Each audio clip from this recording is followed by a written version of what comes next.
Your arrangements for today. You've been able to squeeze in time for this OPP event. So for that, can we give ourselves a round of applause? You know what? To be honest, I feel so nervous. Because that is so much for an introduction. Because hindi po ako magaling. Actually, ang magaling po yung leaders natin. Why? Because seeing you, ang dami nyo. And that's because of the leaders who think that you are so special that they want you to be reminded of your help. So can we give those leaders a round of applause? And also, because of this person that always inspires me, can we give Tita La Arnie a round of applause? Alright. And so, to ask you, is our health important? Yes. Really? Is our health important?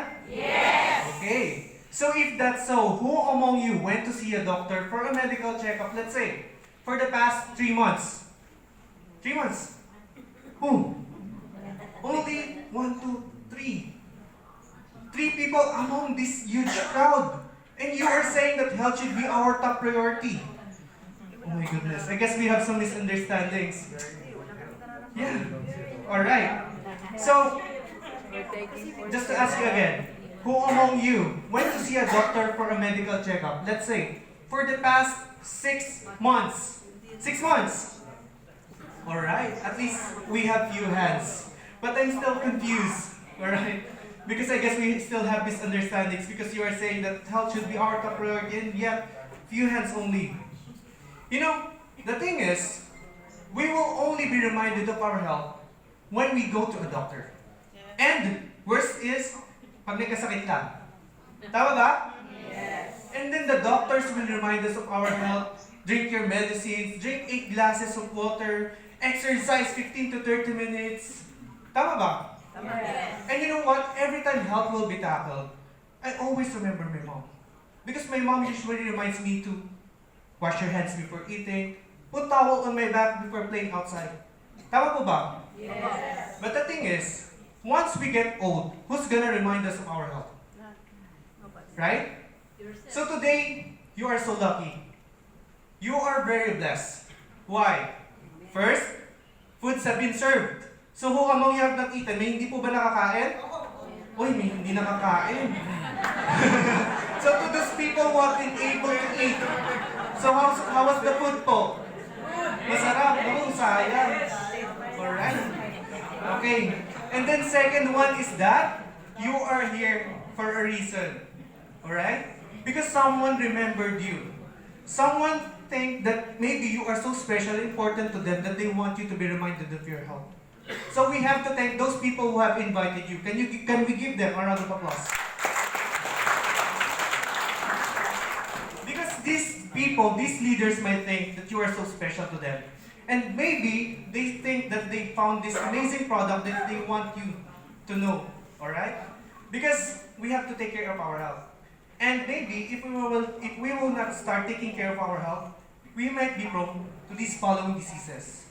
So these are the top 10 killer diseases based on a report from the World Health Organization published last May 2018, which is the cause of death of the 54% of human population. So can you read number 8? What's number 8? Diabetes. But before we start, can I ask, who among you have this disease? But I hope there's none. Oh, we still have. But you know what? That is not surprising. Why? Because diabetes is a very common disease here in the Philippines. Why is that so?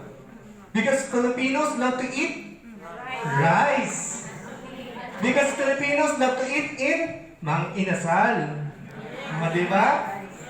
And, you know, with this disease comes this story I've heard 2 to 3 weeks ago.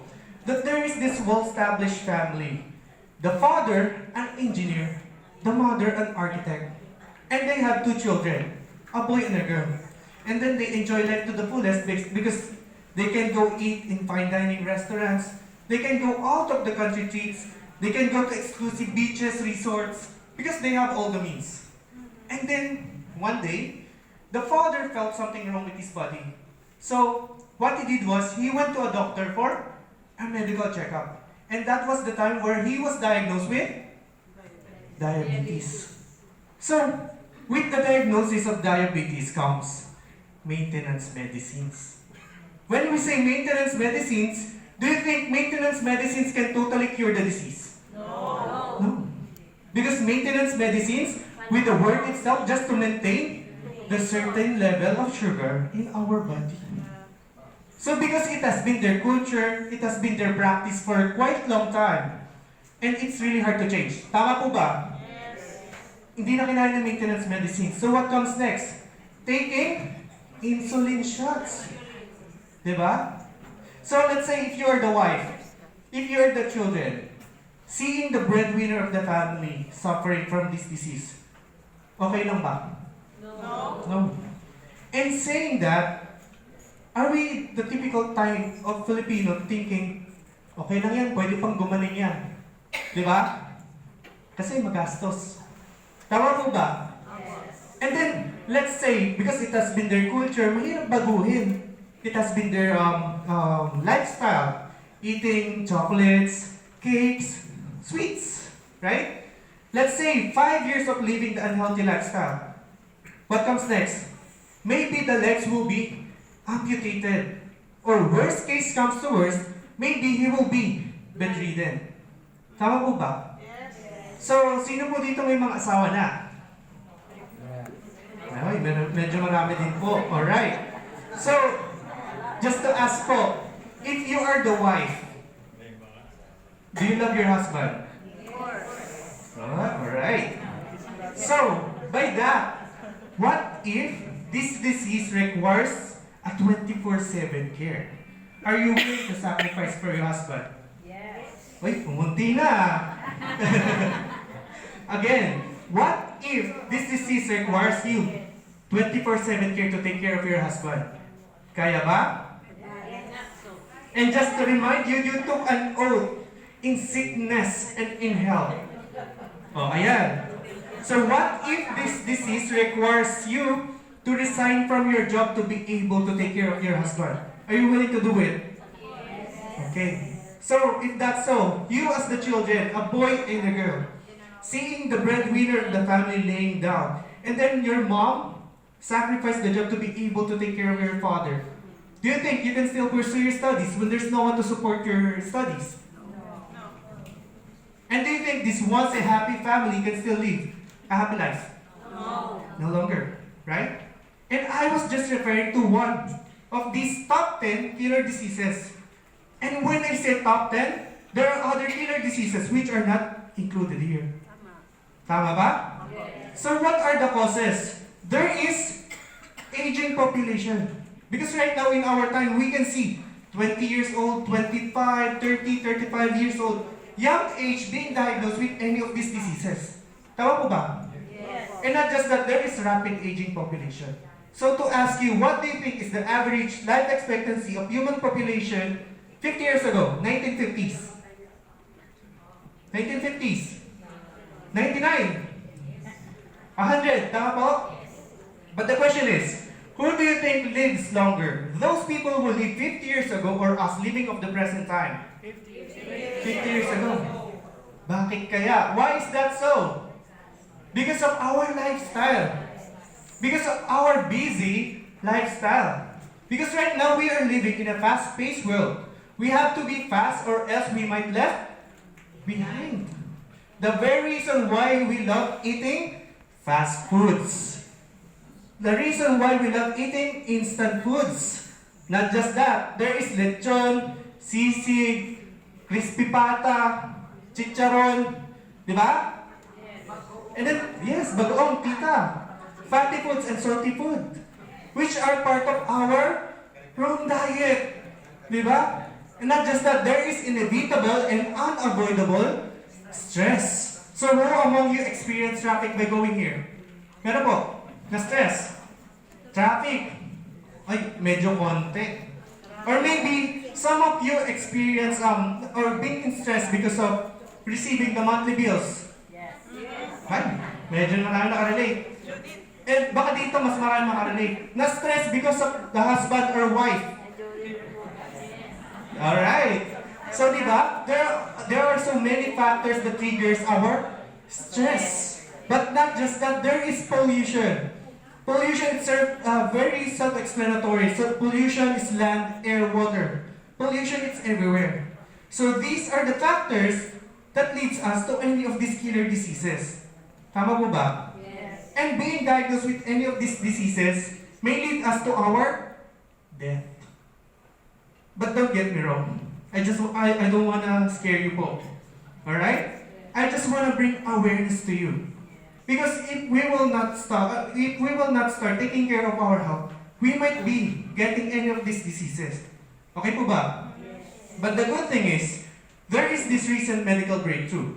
The discovery of stem cells. Stem cells comes from stem cells is the most basic form of all living things. Stem cells comes from the union of man's sperm and a woman's ovum unto creating the mother stem cells.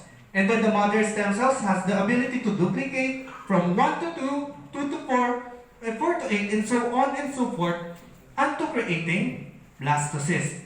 And then after blastocyst, it will be assigned to different parts and areas, becoming lung stem cells, liver stem cells, intestinal stem cells, up to 300 different types of stem cells. And after 9 months, it will form a baby. So basically speaking, we are all made up of cells. Alright? So to give you an example, for example, I have this broken wooden chair. How do you think should I replace the broken part of this wooden chair with? Should I replace it with plastic? No. How about replacing it with metal? No. No. Because I have to replace it with The same. wood, the same. And that goes the same with our cells. Whenever our cells get damaged, it has to be replaced with cells. Okay. And aside from that, stem cells has the unlimited possibilities of treatment boundaries and miraculous abilities. But this is not coming from me, and this is not coming from Riway itself. Okay? It comes from the various publications such as newspapers, magazines, journals, featuring the health benefits we could get from stem cells. So, any one of you knows Time Magazine? Who knows Time Magazine? Alright. So, Time Magazine is one of the most reputable magazines all over the world. So, let's say you are the owner of Time Magazine. Would you publish something untrue? No. No. Would you publish something that will damage your reputation? No. No. Because the thing that you will only publish is something that took up years of research and has been proven. Tama po ba? Yes. Because you have a name to maintain. You have a brand name to protect. Tama po ba? Yes. So, the question now is, what are the methods of receiving the benefits from stem cells? First, we have the placenta injection in Switzerland. This one is very expensive. So, aside from the expensive treatment or surgery, you will need to fly here in the Philippines all the way to Switzerland. And do you think, will that be cheap? No. No.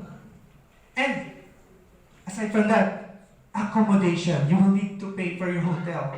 And looking at Switzerland, do you think, will that be cheap? No. No. And aside from that, placenta injection in Switzerland takes time. Very time consuming. So let's say you are taking care of your family member here in the Philippines. I guess this is not for you. Okay? So to those people who wants cheaper stem cells. Okay? So to those people who wants cheaper stem cells, we have placenta injection in a small scale beauty salon. But I have 3 questions for you. First, are they injecting you with living stem cells? The second one, is the one doing this treatment or surgery to you licensed and professional? And the third one, is it safe? So I will just leave it to you. Because baka makita nila tayo nasa KMJS na. Tama po ba?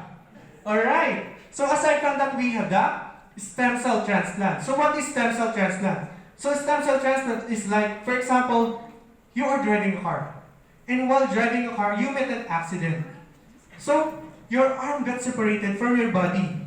So the doctors will be able to connect your bones, your muscles, your skin, but the thing that they will find hard to connect are your veins. So what are they gonna do? They are going to extract stem cells from your spine and inject it to the affected area. But the thing is, this treatment is very painful. Why? Because all throughout the treatment, all throughout the surgery, there is no anesthesia. For anesthesia will kill the living stem cells. Meron po bang tayo to? Wala. Alright. So earlier I'd asked you who wants cheaper stem cells, right? Right now I am asking you, who wants free stem cells? Free stem cells. Alright. So to those people who want free stem cells, I have a series of questions for you. Who among you can complete 8 hours of sleep? 8 hours? Di wala na. Alright. How about can drink 8 glasses of water every day? Yes. Alright, at least. How about can exercise 15 to 30 minutes a day? Yes. Okay. How about who among you can live a stress-free life? Can you teach me? Ah, wala. Alright. So to those people who raised their hands, can we give them a round of applause? Because in order to follow this program, you must have this great determination and persistence. Because even I myself, I cannot follow this program. Alright? So to those people who are following this program, maybe they are really good in following this. So to those people who are just like me, who cannot follow this program, we still have options. So we have the cord blood banking. Now what is cord blood banking? Cord blood banking is very famous in Singapore. So cord blood banking is that mothers has the option to store the umbilical cord in a special blood bank up to 20 years because it will expire. So let's say the mother or the child got this illness on the 21st year. Do you think it could still be effective? No longer. Because it's already expired. But aside from that, we still have adult stem cells banking. Now what's this? So for example, I am 60 years old. But no offense to all people who are 60s. Okay po? I am 60 years old and I decided to have the adult stem cells banking.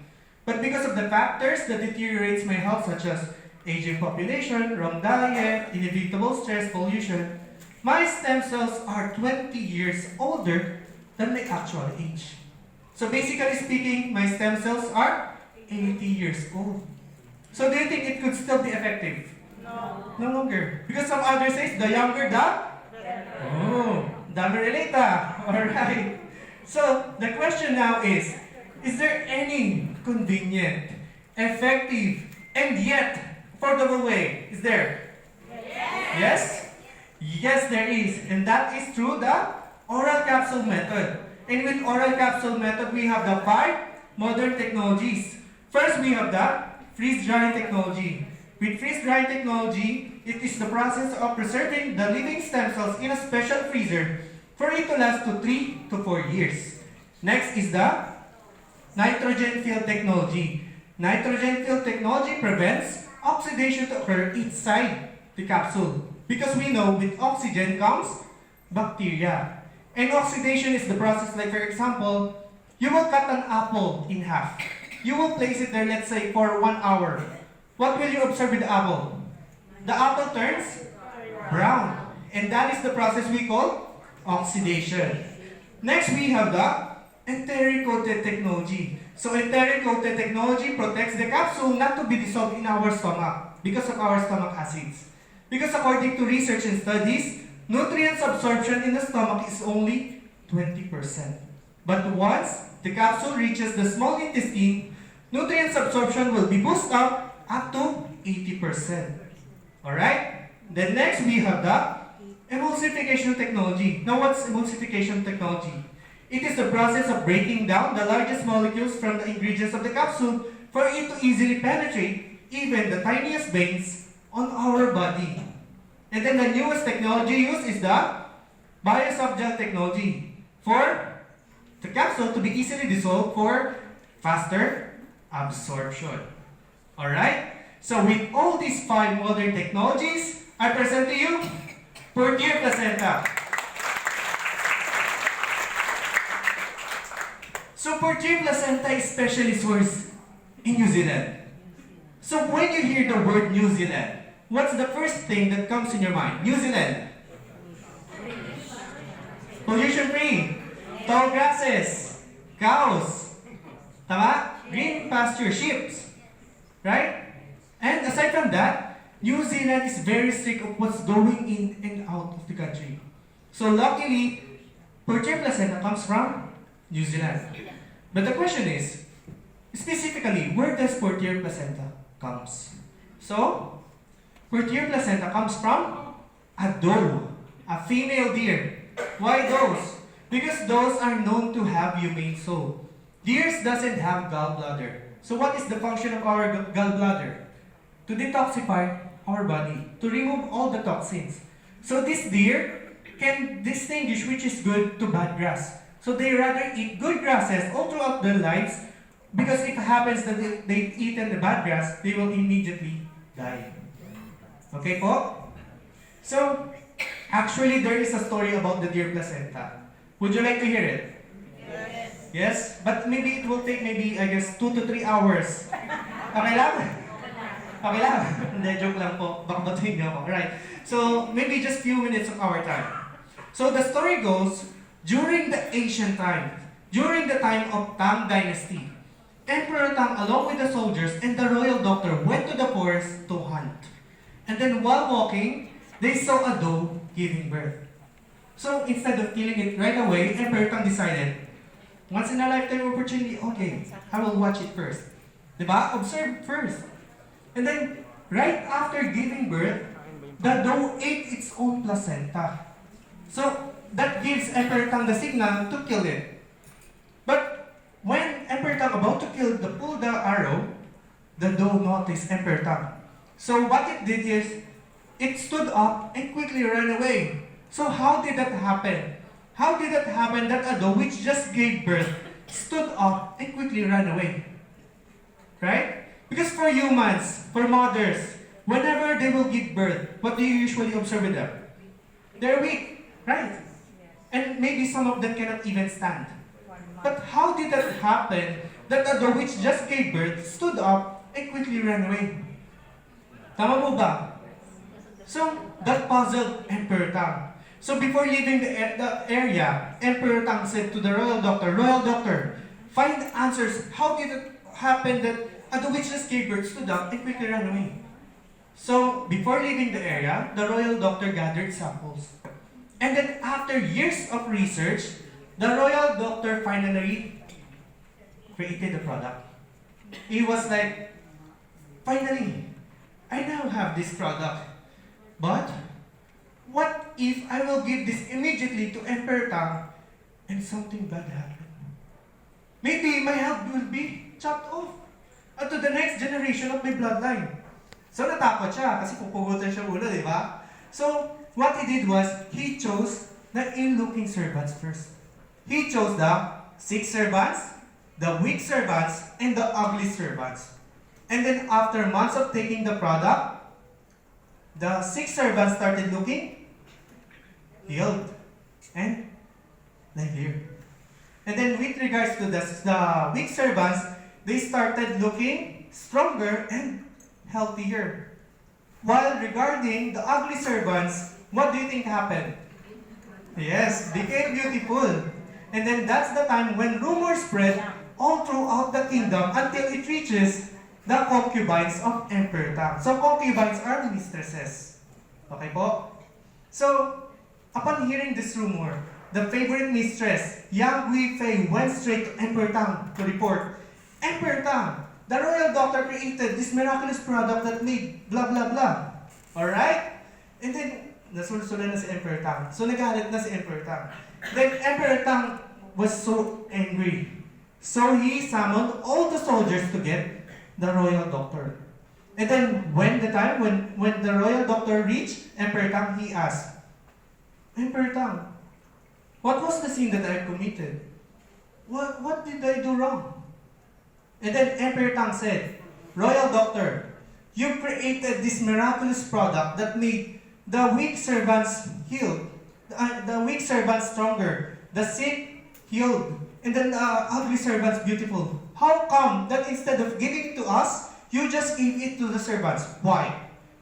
And then the royal doctor said, Emperor Tang, can you still remember the time when we went to the forest to hunt and you saw a doe giving birth? This was the years of research and studies. This is the product already. So, na-convince na si Emperor Tang. So that's the time when Emperor Tang and the concubines start taking the product. And then after months of taking the product, the concubines, when we say Mr. says, what do you think is they're already featured? What are their features? Already beautiful, sexy, right? But after months of taking the product, the concubines started looking more beautiful and sexier. Not just that, the skin a lot smooth. Alright. So, regarding Emperor Tang became more stronger, healthier, livelier, and what matters most is efficient and effective in ruling the kingdom. So that's the time when Emperor Tang tasked the royal doctor to preserve all his years of research for it to be passed on to the next generations. And then that's the time when royal doctor was granted the name, the reverse aging doctor. So that is the story of the deer placenta. Was it good? Yes. Okay. So, you know, it has been since the ancient times that the health benefits we could get from stem cells. And you know what? During the ancient times, before this product, in order to get this health benefits, you will need to eat raw placenta and raw bone marrows. Diba? But so lucky, the product is already there. Right? So, the question now is, why do we need health supplements? So, we need health supplements for prevention, recovery, detoxification, repair, lowering the three highs. So, what are the three highs? High blood pressure, high sugar, high cholesterol. And not just that, to protect. Tama po ba? Yes. So, my question to you, how much drugs or how much medicines are you willing to take in order to get all these benefits? Are you willing to take maybe 30 capsules or 30 tablets after one meal? Di ba? Ang hirap, di ba? Kasi, di natin alam yung ano niya. Sa kidney pala yung ano niya. Di ba? Complications.